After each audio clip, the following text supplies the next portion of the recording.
Hai, ketemu lagi sama Adisty Anggraini. Apa kabar teman-teman? Di bulan Desember ini ya, menuju penghujung tahun, aku agak nggak enak badan sebenarnya, tapi udah berangsur-angsur baik sekarang. Kemarin sempet agak-agak sumeng ya, nggak demam sih. Cuman yang namanya juga kalau bulan Desember itu lagi sibuk-sibuknya di kantor, semuanya akhir tahun itu sibuk banget. Dan akhirnya sekarang udah berangsur-angsur agak lebih mendingan lah ya, nggak kasih sibuk dulu lagi, nggak sibuk minggu lalu atau 2 minggu kemarin, karena udah masuk liburan Natal tahun baru. Jadi udah banyak orang-orang yang juga ambil vacation ya, atau cuti akhir tahun.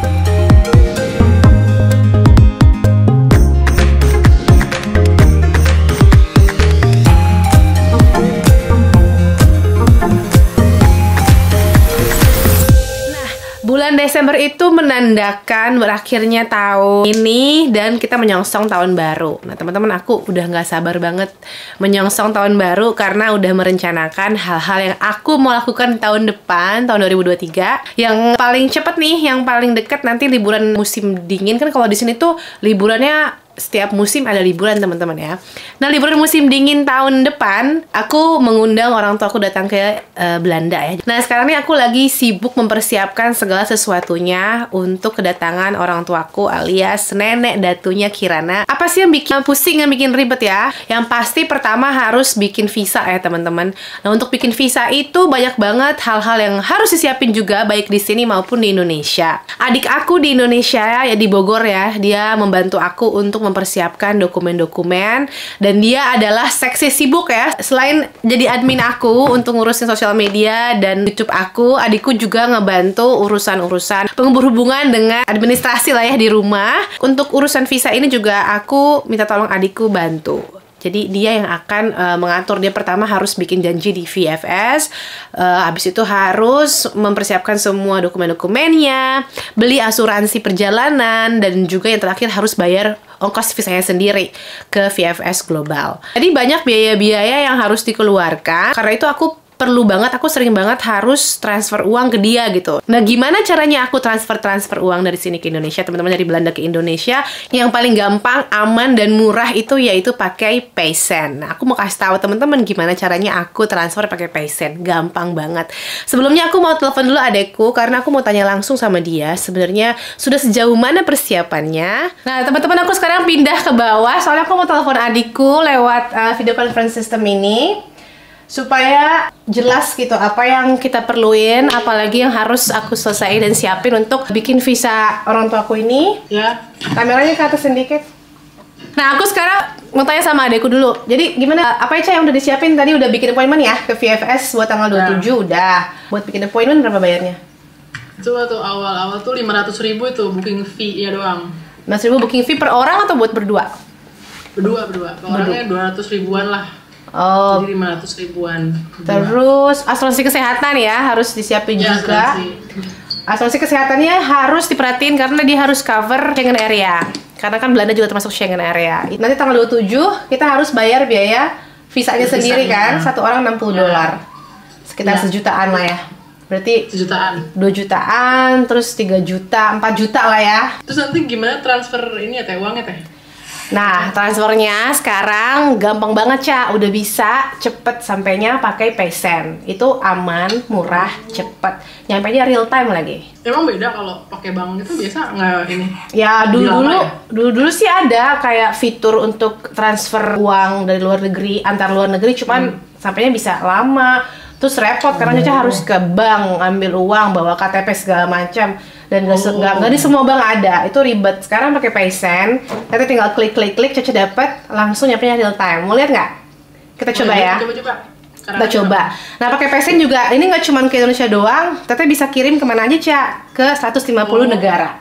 Pokoknya kita coba ini. Nah, teman-teman kalau mau coba ya, aku udah download ya Paysend tuh. Kita download dulu aplikasinya di handphone. Bisa pakai face lock juga. Nah tuh, send and request money from your friends and loved ones in over 100 countries. Nah ini bisa kamu lihat nanti. Pertama kamu harus bikin akun dulu, bikin account. Nah aku sekarang mau langsung send ya. Ini kamu bisa lihat select how to deliver money to recipient.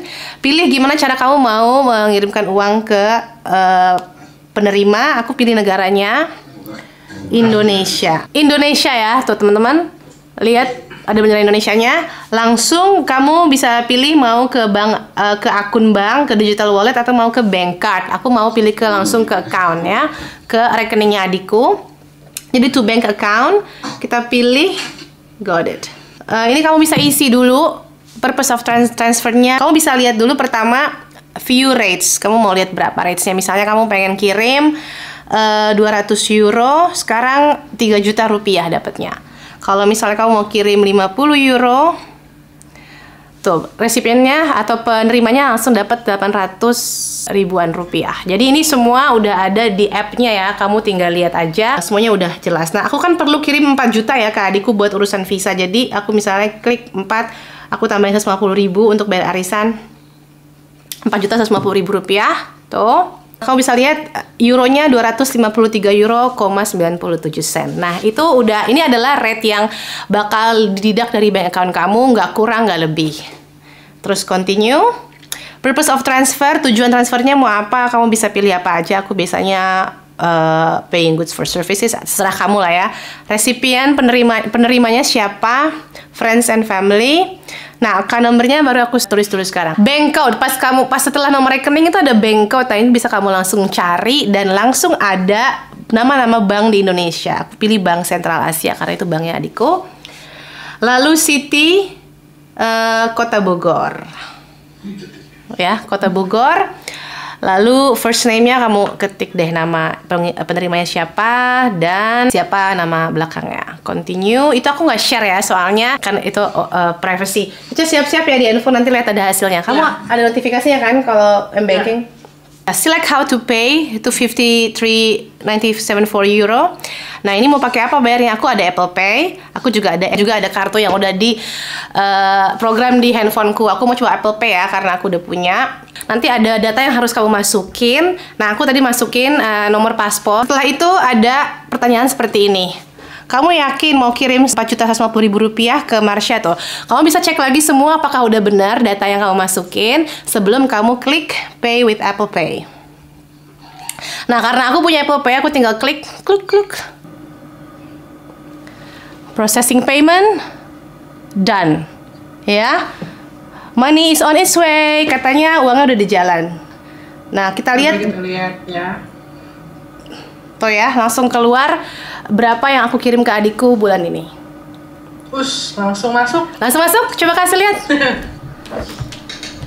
Tuh teman-teman ya, ini no edit no cut ya. Wow, cepet banget kan? Sesimpel itu, segampang itu transfer via PaySend ya. Kamu langsung dapet notifikasinya tuh. Tadi beneran nggak sampai 3 detik ya, Ca. Cepet banget, real time. Pokoknya aku klik yes, langsung masuk ke rekening Caca di Indonesia. Bayangin teman-teman ya. Jadi kamu bisa transfer ke lebih dari 100 negara di seluruh dunia. Bayangin teman-teman, cuma tinggal klik, aman, cepet, dan murah lagi. Kalau misalnya kamu tadi ketinggalan ya, kamu bisa nonton lagi dari awal gimana cara aku tadi kirim uang pakai PaySend. Kalau misalnya kamu ketinggalan juga dan pengen tahu lebih jelas lagi dan lebih gampang lagi step by stepnya gimana, bisa klik di link yang ada di description di video ini. Oke, sekarang udah ada PaySend, udah gampang banget, bisa transfer uang kapan aja, di mana aja. Nah, sekarang udah beres ya, Ca ya. Jadi urusan pervisaan. Sini nak, nih Kirana datang. Jidut. Sini. Hey. Kok mau pakai topi basah? Datu mau pakai kacamata, mana kacamatanya? Nih Kirana pakai kacamata, dia baru pakai kacamata. Itu kayak ABG. Sini. Dia baru pakai kacamata sekarang. Ini ABG sekarang ya.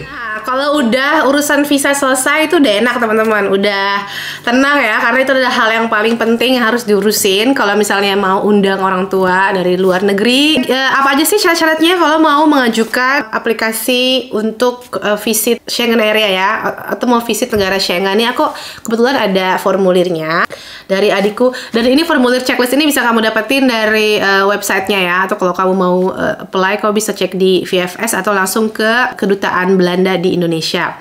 Syaratnya yang pertama adalah harus melengkapi visa application form, itu formulir visa aplikasinya itu sendiri. Lalu ada travel documents, ada dokumen perjalanan, itu paspor atau travel dokumen yang lain ya, yang valid gitu. Paspor itu harus di-copy semua halamannya, dan paspornya itu harus valid, harus berlaku paling tidak 3 bulan dari tanggal ketika kamu meninggalkan Schengen area atau negara-negara Schengen. Gitu. Terus ada evidence of legal residence, ada bukti kamu tinggal di sebuah negara tertentu ya. Jelas-jelas kalau KTP atau paspor itu juga udah merupakan legal residence. Lalu foto. Nah, foto ini kalau menurut orang tua aku mereka udah pernah kesini ya 2 kali. Lebih baik foto di VFS langsung karena mereka tahu standarnya gimana, karena nggak gampang ya untuk memenuhi syarat itu, juga ada aturannya untuk jadi ada aturannya gitu berapa ukurannya dan harus warna apa. Lebih baik di VFS langsung. Lalu ada proof of financial means and socio-economic situation. Nah, ini adalah bukti dari keadaan sosial ekonomi kita lah gitu ya, atau si applicant, orang yang mendaftar. Karena orang tua udah nggak bekerja, jadi proof of financial means-nya ini di-provide atau disiapkan oleh aku dan Erens. Jadi itu adalah slip gaji kita dan kontrak kerja kita. Lalu proof of travel, bukti perjalanan ya, tiket pulang pergi. Tujuannya kenapa sih harus ada buktinya? Karena mereka cuma mau memastikan kalau orang yang datang ke negara ini, mereka pulang lagi gitu, nggak menetap secara ilegal. Kalau kamu tinggal di family or friend, di keluarga atau di teman, itu harus membuktikan proof of sponsorship. Aku harus ada invitation letter dan sponsor letter yang membuktikan atau yang stating, yang menyatakan kalau aku adalah, atau aku dan Erens adalah sponsor mereka. Aku yang akan memastikan mereka aman, berkecukupan selama hidup di atau selama tinggal di Belanda. Nah, itu yang aku urus di kantor pemerintah Pemda setempat. Kalau misalnya kamu nggak punya keluarga atau teman di negara Schengen, nggak masalah. Kamu harus menunjukkan bukti bookingan hotel atau Airbnb kamu. Lalu ada proof of health insurance. Asuransi kesehatan itu harus dibeli dan ini harus mencakup seluruh negara Schengen. Sekarang udah banyak banget di Indonesia. Orang tuaku pakai Zurich dan ini juga harganya murah, cuma 700 ribuan per orang selama 30 hari. Tapi banyak juga bank-bank lain atau perusahaan asuransi lain yang menawarkan atau menjual premi asuransi seperti ini. Udah banyak sekarang. Nah, kemudian syaratnya adalah visa itu sendiri. Nah, visa itu sendiri akan dibuat atau diproses setelah melalui tahap-tahapan wawancara dan pembayaran. Pembayarannya ini sendiri adalah 60 euro, bukan 60 dolar ya, sorry tadi ada yang aku bilang 60 dolar. 60 euro untuk bayi sampai 6 tahun itu gratis. 6 sampai 12 tahun itu bayarnya 35 euro. Nah, prosesnya sendiri setelah semua dokumennya masuk itu harus tunggu lagi kurang lebih sekitar 2 minggu. Biasanya sih 14 hari udah selesai, udah ada jawaban dan bisa langsung collect visanya. Ya, aku udah gak sabar banget teman-teman pengen orang tuaku kesini. Kirana juga sama, udah nunggu-nunggu gitu, nenek sama datu mau kesini. Dia udah punya banyak rencana mau ngapain. Dan aku udah pernah bilang di vlog sebelumnya deh, kalau aku tuh udah rencana, kita udah booking 1 minggu di Austria. Nggak seminggu sih, 4 hari sebenarnya, cuman full tripnya jadi kayak seminggu. Kita mau nginep di Austria. Aku udah sewa villa karena orang tuaku pengen lihat salju yang banyak gitu. Nah, di Belanda ini kalau salju nggak begitu banyak. Turun sih turun, cuman nggak yang menetap jadi banyak gitu. Kayak paling turun saja terus meleleh lagi. Nggak tahu juga ya, kita belum tahu nih. Mungkin nanti bulan Februari ada salju lebih banyak daripada bulan ini. Sekarang kan masih Desember. Sekarang udah menghangat lagi. Setelah 2 minggu lalu itu di Belanda 1 minggu beku. Sekarang menghangat lagi. Menghangat artinya adalah temperaturnya di atas 0 derajat Celcius. Bahkan hari ini itu 10 derajat Celcius. Jadi hangat banget sebenarnya untuk musim dingin ya. Dan untuk bulan Desember itu cukup hangat. Tapi kalau aku lihat archive foto-foto aku di tahun lalu, dan bulan Februari turun salju banyak. Jadi aku sih berharap semoga turun salju banyak juga pas orang tuaku di sini. Jadi kita bisa menikmati juga main salju di sini. Tapi tetap sih kita mau ke Austria karena di sana selalu ada salju karena ada gunung ya. Itulah suka dukanya tinggal di luar negeri jauh dari orang tua. Senang sih senang. Siapa sih yang nggak suka ya kalau di luar negeri itu semuanya lebih organized, semuanya lebih sistematis, rapih, bersih, aman gitu ya. Cuman memang kalau udah kangen sama keluarga itu yang berat kalau sebagai perantau tinggal di luar negeri. Tapi selalu ada cara lah untuk membayar kerinduan itu. Tapi aku selalu berusaha untuk ketemu sama orang tuaku setahun sekali. Setidaknya setahun sekali, either aku ke Indonesia atau orang tuaku ke sini. Kebetulan tahun ini aku ke Indonesia sama Kirana dan tahun depan orang tuaku mau ke sini. Tahun depan ini cuma tinggal 2 bulan lagi loh, jadi nggak kerasa ya. Sekarang udah di penghujung bulan Desember. Mungkin seperti kamu yang notice teman-teman, suaraku agak mindeng. Ini aku emang lagi gak enak badan banget. 2 hari lalu itu badanku lumayan anget ya, nggak anget banget sih, sumeng lah ya gitu, 38,5 derajat. Aku tepar teman-teman karena memang bulan Desember ini bulan yang sangat amat sibuk buat aku dan keluarganya Ernst karena banyak yang dirayakan, ada ulang tahun, ada Natal, tahun baru, ada ulang tahun pernikahan orang tuaku. Orang tua, maksudnya in-lawsku ya, orang tua mertuaku. Dan believe it or not ya teman-teman, aku nggak ada waktu sama sekali untuk istirahat gitu. Kerjaan di kantor numpuk sampai hari ini. Ini adalah hari Natal ya, tanggal 25 Desember aku akhirnya bisa istirahat kosong di rumah. Dan 4 hari yang lalu juga aku ada tamu temenku dari Amerika yang mungkin kamu udah nonton vlognya juga. Seneng teman-teman ya, aku tuh seneng banget hosting, seneng banget jadi tuan rumah gitu untuk acara pesta-pesta. Tapi memang badanku ini juga kadang-kadang teriak ya, Disti kamu harus istirahat gitu lah. Karena saking senengnya, excited, jadi aku lupa istirahat gitu. Jadi aku iyain semua acara dan ujungnya aku jadi capek sendiri gitu. Sayang banget, tapi memang harus ada sentil gitulah ya kalau mau istirahat tuh. Aku harus dibikin, jadi kayak kasarnya tuh harus dibikin sakit supaya aku istirahat. Nah sekarang aku bisa istirahat akhirnya. Emang aku sadar sih teman-teman kalau setiap kali mau liburan tuh aku selalu ngerasa sakit, jadi ngedrop gitu badanku. Mungkin di otakku tuh udah ngerasa kayak, oh oke deh sekarang liburan nih, udah masuk liburan aku udah nggak usah kerja, berarti aku bisa sakit, bisa istirahat. Kalau lagi hari kerja itu aku nggak bisa sakit ya teman-teman. Kalau sebagai ibu istri itu kayaknya kita nggak bisa sakit ya. Kalau kita sakit berhenti semua kegiatan.